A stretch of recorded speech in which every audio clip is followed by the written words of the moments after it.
तो स्टूडेंट्स आज की क्लास में हम स्टार्ट करते हैं चैप्टर नंबर 4 अंतरराष्ट्रीय संगठन। नेक्स्ट टॉपिक स्टार्ट करेंगे। बेसिकली दो टॉपिक्स रह गए हैं, वो दोनों टॉपिक्स आज की क्लास में हम खत्म कर देंगे एंड देन अपने चैप्टर का एंड कर देंगे। नेक्स्ट क्लास में हम नेक्स्ट चैप्टर स्टार्ट करेंगे। So let's start. So basically आज के टॉपिक का नाम है हमारा संयुक्त राष्ट्र संघ का न्याय अधिकार। बेसिकली प्रक्रियाओं के ढांचों में सुधार क्या क्या होने चाहिए वो अपने लास्ट टॉपिक के लास्ट वीडियो में कवर कर लिया था। आज की क्लास में हम स्टार्ट करेंगे संयुक्त राष्ट्र संघ का न्याय अधिकार। बेसिकली काफी छोटा टॉपिक है ये।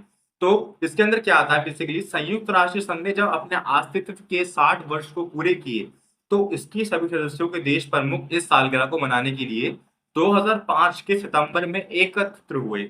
इस बैठक से सम्मिलित नेताओं ने बदलते हुए परिवेश में संयुक्त राष्ट्र संघ को अधिक प्रासंगिक बनाने के लिए निम्नलिखित कदम उठाने के लिए निर्णय लिए।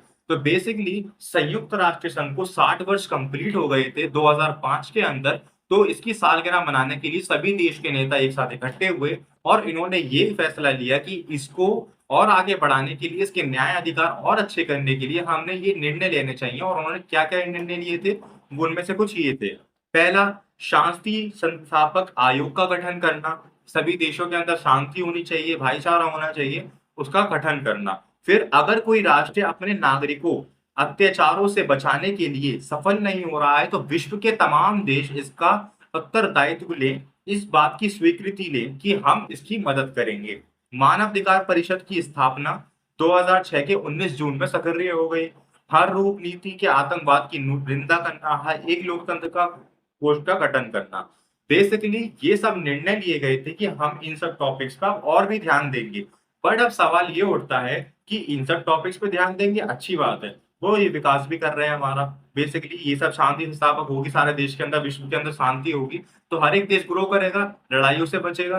बट ये सब जो बोला जा रहा है, अब इसमें एक बात बोली गई थी, अगर कोई राष्ट्र अपने नागरिकों की अत्याचारों से बचा नहीं पा रहा है तो सभी देश उसका उत्तरदायित्व लें। बट अगर कोई देश अपने नागरिकों को ऐसी संस्था से, मतलब ऐसी अवस्था से गुजर रहा है, कोई देश परेशानी में, तो वो किसी और का इंटरफेयर अपने देश के अंदर चाहेगा कि कोई देश मेरे देश में इंटरफेयर करे, या फिर आतंकवाद से रिलेटेड ले लो। तो बेसिकली सारी जो इसमें बताई गई है, इसने कहा है कि हमें हर देश में करना है। बट बुक्स के अंदर भी सवाल दे रखे हैं कि ये जो कंडीशन है कि हर एक देश नहीं चाहेगा कि ये संयुक्त राष्ट्र संघ मेरे देश के अंदर ये इंटरफेयर करे कि भाई शांति संस्थापक होना चाहिए, आपके देश में मानवाधिकार नहीं, मानवाधिकार करो। ठीक है, तो बेसिकली ये टॉपिक था हमारा कि संयुक्त राष्ट्र संघ का न्याय अधिकार तो उन्होंने निर्णय ले लिया कि ये करेंगे, बट ये पॉसिबल हो सकता है सभी विश्व के अंदर? तो ये सवाल अभी भी बना हुआ है। सो ये टॉपिक बेसिकली हमारा छोटा सा टॉपिक था। नेक्स्ट टॉपिक पे बढ़ते हैं। नेक्स्ट टॉपिक का नाम क्या है, संयुक्त राष्ट्र संघ में सुधार और भारत। तो बेसिकली इसका मतलब क्या है, जो संयुक्त राष्ट्र संघ है और उसके सुधार जितने भी अभी तक हुए हैं उसके अंदर भारत का क्या रोल रहा है, तो इसके अंदर मेन टॉपिक्स हम कवर करते हैं। तो बेसिकली भारत सुरक्षा परिषद के स्थायी तथा अस्थायी दोनों ही प्रकार के सदस्यों की संख्या में बढ़ोतरी समर्थक है। भारत के प्रतिनिधित्व का तर्क है कि पिछले कुछ सालों में सुरक्षा परिषद की गतिविधियों का दायरा काफी बड़ा है। सुरक्षा परिषद के कामकाज की सफलता विश्व बिरादरी के समर्थन पर निर्भर है। इस कारण सुरक्षा परिषद के पुनर्गठन की कोई योजना व्यापक धरातल पर बननी चाहिए। उदाहरण के लिए उसमें अभी तक अपेक्षा अधिक विकासशील देश होना चाहिए। बेसिकली इसका मतलब क्या है कि जैसे जैसे हमारा संयुक्त राष्ट्र संघ विकास कर रहा है उसके अंदर और भी पावरफुल देश ऐड होने चाहिए, है ना? ये कंडीशन थी हमारी। तो इसके अंदर देखा जाए तो बेसिकली बात जो होगी मेन, वो होगी वीटो पावर के ऊपर, कि देश जो मांग कर रहे हैं वो किसकी कर रहे हैं, वीटो पावर के लिए।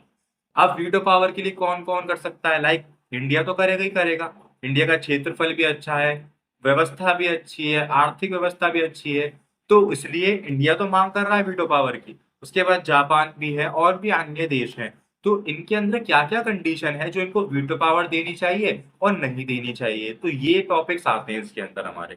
तो बेसिकली भारत चाहता है कि संयुक्त राष्ट्र संघ की सुरक्षा परिषद में निषेध अधिकार का संपन्न यानी वीटो अधिकार सदस्य बने, परंतु कुछ देश सुरक्षा परिषद में भारत को स्थायी सदस्य बनाने के विरुद्ध हैं।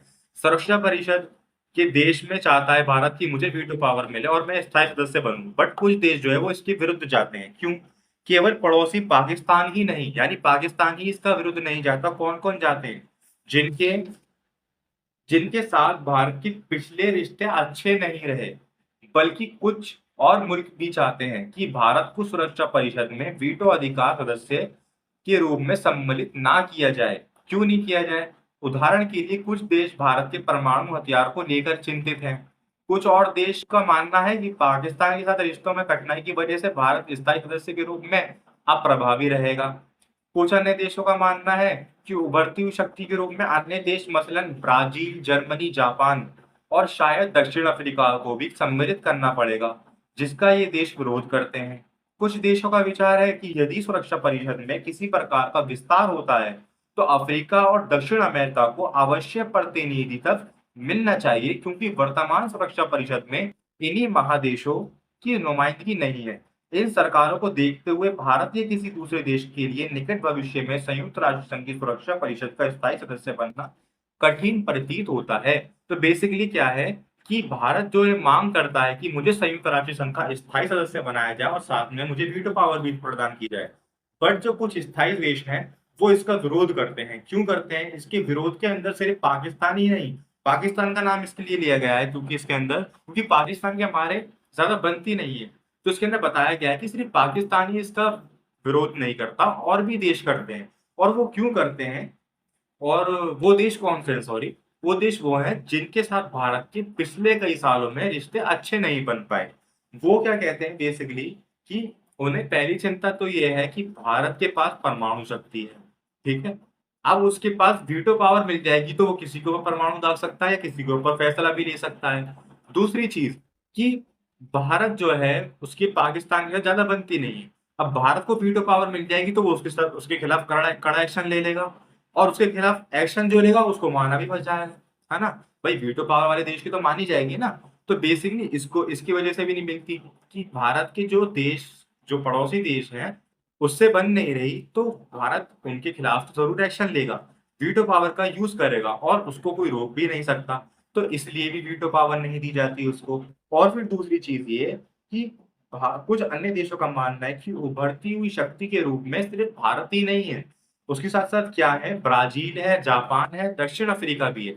अगर हम भारत को वीटो पावर प्रोवाइड कर देंगे तो इन देशों को भी ज़रूर देनी पड़ेगी, क्योंकि जिस कंडीशन पे भारत खड़ा है उसी कंडीशन पे ये देश भी हैं, उभरती हुई शक्ति ये भी हैं। तो जैसे हम भारत को अगर देंगे वीटो पावर तो इनको भी देनी पड़ेगी। तो ये कुछ 3-4 टॉपिक्स थे जिसकी वजह से भारत को वीटो पावर नहीं प्रोवाइड हो पा रही है। ठीक है? तो इस टॉपिक के अंदर बेसिकली इतना ही था। इसके मैंने नोट्स भी नहीं बनाए क्योंकि बेसिकली मैंने ये सोचा कि थोड़ा-सा छोटा-सा टॉपिक है, आप लेक्चर से ही समझ जाओगे। सो नेक्स्ट टॉपिक हम स्टार्ट करते हैं, एक ध्रुवीय विश्व में संयुक्त राष्ट्र संघ। बेसिकली इसके भी हम कुछ इंपॉर्टेंट टॉपिक्स ही कवर करेंगे, इसमें होता क्या है? देखिए, जब सोवियत संघ का विघटन हो गया 1945 के बाद, शायद एप्रोक्स बता रहा हूँ, वैसे मुझे करेक्ट याद नहीं है, अभी याद नहीं आ रही, तो संयुक्त राष्ट्र संघ यानी सॉरी सोवियत संघ का जब विघटन हुआ तो क्या हुआ, तो बेसिकली पूरे विश्व के अंदर एक ध्रुव रह गया, उसका नाम था अमेरिका। अमेरिका जब रह गया उस देश के अंदर, तो वो एक ही महाशक्ति बचा पूरे देश में, पूरे विश्व में। अब वो जो चाहेगा वो कर सकता है इजीली, सबसे शक्तिशाली वही देश है, और ये क्या है, इसका पार्ट भी है यूरोपीय संघ का, सॉरी संयुक्त राष्ट्र संघ का। अब क्या होता है, देखो इसके अंदर बेसिकली 2 टॉपिक्स बताएँ कि अमेरिका का इसके अंदर ज़्यादा हस्तक्षेप करना और उसका दबदबा कैसा है, ठीक है या नहीं? पहली चीज़ तो ये कि जो हमारा अमेरिका देश है, वो इसके बजट का 25% अकेला देता है, और बाकी की जो परसेंटेज बची, वो विश्व के सारे देश बना के देते हैं। बुक के अंदर हमें एक टेबल भी गिवन है, उसके अंदर सारी देशों के नाम लिख रहे हैं और वो बजट के अंदर उनका कितना योगदान है, उसके बारे में भी गिवन है। सो बेसिकली अकेला 25% देता है बजट, कौन? अमेरिका। अब अमेरिका ये चाहता है कि भई सबसे ज़्यादा पैसा मैं भर रहा हूँ, सो यो संयुक्त राष्ट्र संघ है जो, उसको सबसे ज़्यादा गाइड मैं ही कर रहा हूँ, तो मेरी चलनी चाहिए। अब ऐसा होता है कि कभी-कभार सवाल ये उठता है कि यूएनओ की बात कभी-कभार अमेरिका नहीं मानता, है ना? कोई लड़ाई होती है तो अमेरिका नहीं मान पाता उसकी बात। तो इसका मतलब ये होता है कि यूएनओ को खत्म कर देना चाहिए, क्योंकि वो बात ही नहीं मनवा पा रहा है किसी और से। तो इसका जवाब है नहीं। क्यों? क्योंकि अमेरिका जो है वो सिर्फ़ एक देश है, बाकी के 192 देश अभी बचे हैं। अगर कोई ऐसी समस्या आए, कोई ऐसा टॉपिक आए कि अमेरिका वो बात नहीं मान रहा है, तो 192 देश मिलकर उसको मना सकते हैं इजीली, किसी भी बात के ऊपर उसको राजी करवा सकते हैं। तो इसीलिए इसको खत्म नहीं करना चाहिए कि अमेरिका हर बार अपना दबदबा नहीं चलाता, ज्यादा से ज्यादा बातें वो मानता भी है। संयुक्त राष्ट्र संघ की कुछ बातें ऐसी होती हैं जो वो नहीं मानता, तो उसके बेस पर हम इसको खत्म नहीं कर सकते। और ऐसी अगर वो कोई तो बात टॉपिक नहीं मान रहा है और उसको मानना जरूरी है, तो बाकी के जो 192 देश हैं वो उसको सपोर्ट करेंगे, उसको समझाएंगे, तो वो हो सकता है मान भी जाए।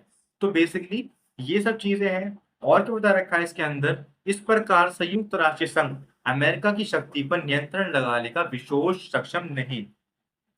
फिर भी एक ध्रुवीय विश्व में जहां अमेरिका की शक्ति का बोलबाला है, संयुक्त राष्ट्र संघ अमेरिका और बाकी दुनिया के बीच मुद्दों पर बातचीत कायम करता है। और इस संगठन ने ऐसा भी है कि अमेरिका नेता संयुक्त राष्ट्र संघ की आलोचना करते हैं, परंतु वे इस बात को जानते हैं कि संघर्षों तथा सामाजिक आर्थिक विकास को मुद्दे पर संयुक्त राष्ट्र संघ के मार्फत 190 राष्ट्रों के साथ किया जा सकता है।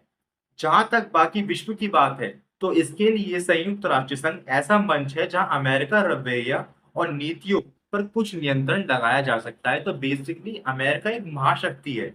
अब ये एक ऐसा मंच भी है हमारा, यूरोपीय संघ का, सॉरी यूरोपीय संघ आ रहा बार बार, कि राष्ट्रीय संघ का ये जो संघ है हमारा, बेसिकली संयुक्त राष्ट्र संघ, वो एक ऐसा मंच भी है कि हम एक नीतियों के ऊपर, उसके रवैये के ऊपर इस पे बात कर सकते हैं अमेरिका से।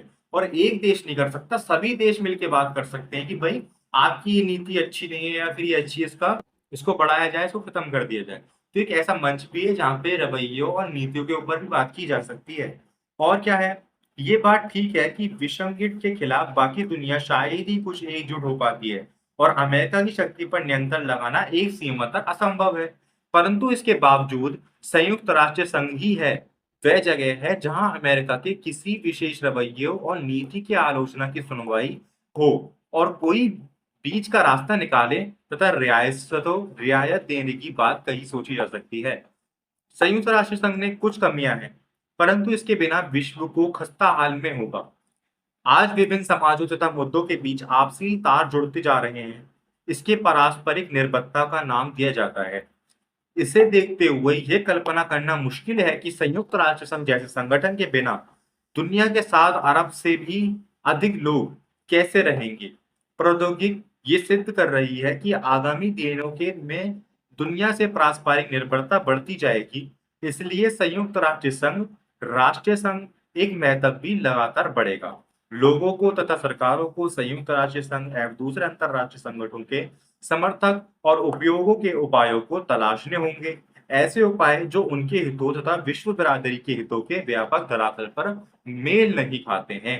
तो बेसिकली इसके अंदर इसकी जो हमारा राष्ट्रीय संघ है, इसकी काफी सारी वो बता रखी है कि इसमें अमेरिका का हस्तक्षेप ज्यादा है तो उसको खत्म कर देना चाहिए। तो इसका जवाब होता है नहीं, क्यों नहीं करना चाहिए, वो सब मैंने आपको बता दिया। और लास्ट के जो हमारा पैराग्राफ है बुक के अंदर भी गिवन होगा, आपकी बुक में अगर आपने बुक खोल रखी होगी तो उसमें सब बता रखा है कि भाई कुछ कमियां तो हैं, बट उन कमियों के बेस पर इसको खत्म नहीं किया जा सकता। क्यों? क्योंकि इसके जरिए कई सारे देश आपस में पास आए हैं, कई सारी लड़ाइयां रुकी हैं, शांति स्थापित हुई है, और साथ साथ जो इसके और भी ब्रांचेस हैं, यूनेस्को, यूएनएफ, आईएमएफ, डब्ल्यूएचओ, वो सब इतना बढ़िया वर्क कर रहे हैं कि देश के अंदर जो भी कोई बीमारी आती है बच्चों से रिलेटेड, तो उसके खिलाफ वो उसके लिए फंड आता है, कोई मदद आती है देशों के लिए। और जो धरोहर होते हैं हमारे विश्व में, इंडिया में आता है धरोहर के अंदर लाल किला, आगरे का लाल किला। तो उसकी जिम्मेदारी भी इसने ले रखी है, भाई इसमें कुछ खराबी नहीं आनी चाहिए, क्योंकि अगर एक बार खराब हो गया तो दोबारा नहीं बन सकता। तो ऐसे किलों की भी, ऐसे धरोहरों की भी ये जिम्मेदारी लेता है। तो बेसिकली इसके कई सारे काम हैं, कुछ कमियां हैं तो अनेक अच्छाइयां भी है, तो इसके बेस पर इसको खत्म नहीं किया जा सकता। सो यहाँ पे आपके चैप्टर का एंड होता है। आई होप आपको सारी वीडियो समझ में आई होगी, हर एक पार्ट समझ में आया होगा। फिर भी अगर आपको किसी पार्ट के अंदर कोई डाउट है तो आप कमेंट बॉक्स में मुझे जरूर बताएं। सो स्टूडेंट्स, नेक्स्ट क्लास से हम स्टार्ट करेंगे अध्याय 5, समकालीन विश्व में सुरक्षा। आपको वीडियो अच्छी लगी हो, सभी चीजें समझ में आई हो, तो चैनल को सब्सक्राइब कीजिए, वीडियो को लाइक कीजिए, शेयर कीजिए एंड कमेंट कीजिए। Thank you.